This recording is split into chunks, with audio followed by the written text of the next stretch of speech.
ஓம் முருகா சரணம், கந்தா சரணம், கதிர்வேலா சரணம், அறுபடை வீடு கொண்ட முருகப்பெருமானே சரணம் சரணம். என் செல்ல குழந்தையே, என் செல்ல பிள்ளையே, கோடியில் ஒருவருக்கு மட்டுமே கிடைக்கும் அதிர்ஷ்டம் இன்று உனக்கு கிடைத்திருக்கிறது. இந்த பழனி முருகன் சொல்வதை தட்டி விடாதே என் செல்லமே. உன்னை யார் புறக்கணித்தால் என்ன? இந்த பிரபஞ்சம் எப்போதும் உன்னை தன் அன்பில் கருணையால் அரவணைத்து கொண்டுள்ளது. புரிகிறதா? கவலைப்பட வேண்டாம். இந்த உலகத்தில் நிறைய பேர் உன்னை விட மிகவும் பயங்கரமான கொடிய துன்பங்களையும் துயரங்களையும் அனுபவித்து வருகின்றனர். இருப்பதை வைத்து நீ மகிழ்ச்சி அடைந்து கொள். உனக்கு நல்லதும் நலமும் நிச்சயமாக கிடைக்கும். நாமும் பாக்கியசாலிகள் தான். நலம் பெறுவோம், நலம் பெறுவதற்கு முயற்சியை மேற்கொள்வோம் அப்படிங்கிற ஒரு எண்ணத்தை நீ மனதில் முதலில் வளர்த்து கொள்ள வேண்டும். ஒன்றை இழந்தால் அதைவிட சிறந்த ஒன்று உன்னிடம் வந்து சேரும். நீ இழந்த உனக்கு அனைத்தும் நல்லதல்ல என்பதை காலம் ஒரு நாள் நிச்சயமாக சுட்டி காட்டும். நான் சொல்வதை நம்பிக்கையோடு கேள் என் செல்லமே. உனக்கு நிச்சயமாக இந்த பழனி முருகன் நல்லதைத்தான் நடத்தி காட்டுகிறேன். ஒரு சில நிகழ்வின் காரணங்களால் உன் புற கண்களுக்கு விளங்காமல் அகப்படாமல் இருக்கலாம் சில நிகழ்வுகள். ஆனால் அவற்றின் கருவூலம் முதல் அந்தம் வரை உன் அகக்கண்களுக்கு நிச்சயமாக தெரியும், புரியவும் செய்யும். அவற்றுக்கு சில தெளிவு உன் எண்ணத்தில் இருந்தாலே உன்னால் எல்லையற்ற எதிர்மறை எண்ணத்தின் தொந்தரவுகளிலிருந்து நிச்சயமாக விடுபட முடியும். பயமே இல்லாமல் உன் காரியங்களை செய்யத் தொடங்கு. பயமே இல்லாமல் உன் காரியங்களை செய்யத் தொடங்கு. எல்லாம் உன் கையில் இருப்பதாய் நினைக்காதே. உன் வாழ்க்கையில் எழும் அனைத்துமே முந்தைய பிறவியின் எதிரொலி. எல்லாமே சரியாகிவிடும். பயந்து விடாதே. பயமில்லாமல் உன் காரியங்களை செய்யத் தொடங்கு.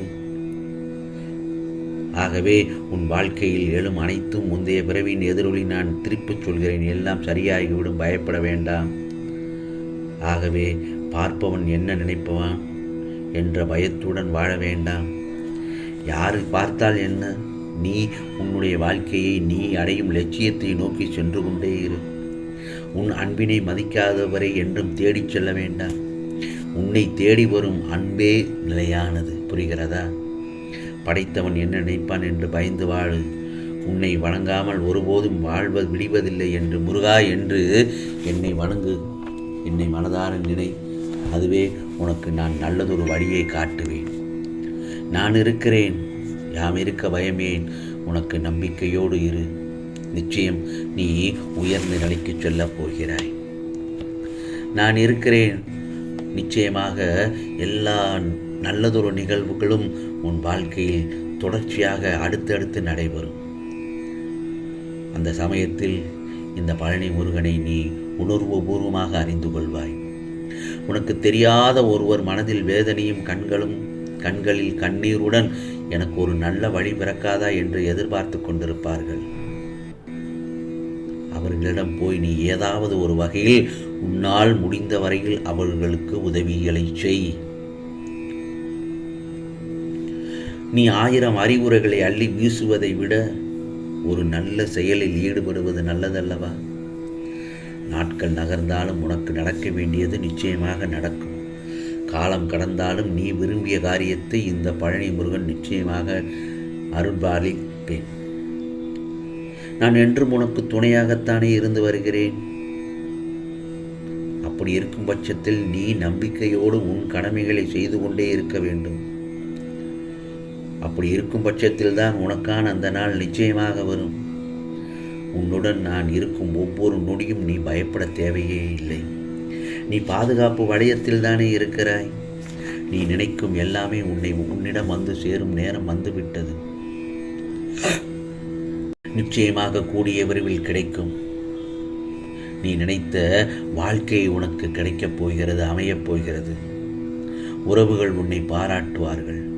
பிள்ளைகள் உனக்கு பெருமை சேர்ப்பார்கள். சற்று பொறுமையாக இரு. உனக்கு ஒரு அதிசயத்தை நிகழ்த்தப் போகிறேன். அனைத்தையும் நான் ஜெயமாக்குவேன். இந்த முருகப்பெருமான் நான் இருக்கிறேன், நானே கதி என்று வந்த உன்னை எப்படி நான் கைவிடுவேன்? என்னை உறுதியாக நம்பு. யார் கைவிட்ட போதிலும் என் செல்ல பிள்ளையே, உன்னை நான் என்றுமே கைவிட மாட்டேன். இது பழனி முருகனின் சத்திய வாக்கு. உன்னிடம் உண்மையாய் உயிராய் இருக்கிறது உன் அன்பு. புரிகிறதா? நம்பியவனுக்கு கசப்பு கொடுப்பான், எதிரிக்கு இனிப்பு கொடுப்பான். இறுதியில் கசப்பு மருந்தாகும், இனிப்பு நோயாகும். நீ ஒன்றை எதிர்பார்த்து நிற்கும்போது நீ ஒன்றை எதிர்பார்க்காமல் கொடுப்பது தானே வாழ்க்கை. வாழ்த்தி பேச முடியாவிட்டால் தாழ்த்தி பேசுவதை முற்றிலும் தவிர்த்து விடு. பிறகு வாழ்க்கை சிறப்பாகும். நல்லவர்கள் என்றும் தோற்பதில்லை, நல்லவர்கள் என்றும் தோற்பதில்லை. நம்பிக்கையோடு போராடி கொண்டே இரு. நீ நினைப்பதெல்லாம் நடக்கும் நேரம் வந்துவிட்டது. அந்த தருணத்தில் தான் இப்பொழுது இருக்கிறாய். தராசிற்கு நியாயமெல்லாம் தெரியாது. எந்த பக்கம் கணம் இருக்கிறதோ அந்த பக்கம் சாய்ந்து விடும். அப்படித்தான் சில மனிதர்கள் தானாய் கிடைத்த பொக்கிஷங்களை தொலைத்துவிட்டு குப்பைகளை கிளறி கொண்டிருக்கும் கோமாளிகள் நிறைந்த உலகமடா இது. நல்ல எதிர்காலம் உனக்கு தொடங்கிவிட்டது. வரும் வெள்ளிக்கிழமை அன்று உன் தேவைகளை நிச்சயமாக நான் பூர்த்தி செய்து தருவேன். கவலைகளை எல்லாம் விட்டுவிடு. உறவு என்ற விதையை விதைக்கும் போதே பிரிவு என்ற அறுவடை நாளும் எழுதப்படுகிறது அல்லவா? அதனால் உறவுகளை கண்டு மயங்க வேண்டாம், பிரிவுகளை கண்டும் வருந்தவும் செய்ய வேண்டாம். இருக்கும் வரை நிஜத்தை நேசி, இல்லாமல் போனால் நினைவுகளை நேசி. நெஞ்சம் இருக்கும் வரை நேசிக்க மறைக்காதே. புரிகிறதா? ஆகவே என்றும் தெளிந்த மனதோடு இரு. குழம்ப வேண்டாம், தடுமாற வேண்டாம். இதோ இந்த பழனி முருகன் உனது இல்லத்திற்கு வந்து குடிபுகுந்து உனக்கு வரும் வெள்ளி அன்று அதிர்ஷ்டத்திற்கு மேல் அதிர்ஷ்டத்தை தரப்போகிறேன். இது பழனி முருகனின் அருள் வாக்கு என் செல்லமே. நிச்சயமாக நீ நலம் பெறுவாய். நலம் பெறுவதற்கு முயற்சியை மேற்கொள். முதலில் அந்த எண்ணத்தை வளர்த்துக்கொள். அப்பொழுதுதான் உன் வாழ்க்கையில் நீ ஜெயித்து காட்டு விடுவாய். உன் அன்பினை மதிக்காதவரை என்றும் தேடிச் செல்லாதே. உன்னை தேடி வரும் அன்பே நிலையானது. ஆகவே வாழ்க்கையில் ஜெயிக்க வேண்டுமென்றால், நீ உயர்ந்த நிலையை அடைய வேண்டும் என்றால், முதலில் உனக்கு நம்பிக்கை, பொறுமை எல்லாம் அவசியம்தான் என் செல்லமே. இதை மேற்கோள் காட்டி ஏன் திருப்பி திருப்பி சொல்கிறேன் என்றால், அதுதான் தாரக மந்திரம் கூட. நம்பினார் கெடுவதில்லை என்று சொல்வார்கள். அதே போலத்தான் இந்த முருகப்பெருமானை நம்பினோரை நான் யாரையும் கைவிட்டதில்லை. யாம் இருக்க பயமே, வேலுண்டு வினையில்லை, முருகா போற்றி போற்றி என்று சொல்லிப்பார். முருகா என்று என் நாமத்தை சொல்ல சொல்ல உனக்கு வரும் வெள்ளிக்கிழமைக்குள் எல்லாம் நல்லதாகத்தான் நடக்கும். இது முருகப்பெருமானின் அருள் வாக்கு, சத்திய வாக்கு. ஓம் முருகா சரணம். ஓம் முருகா சரணம். ஓம் சரவண பவ. ஓம் சரவண பவ. ஓம் சரவண பவ.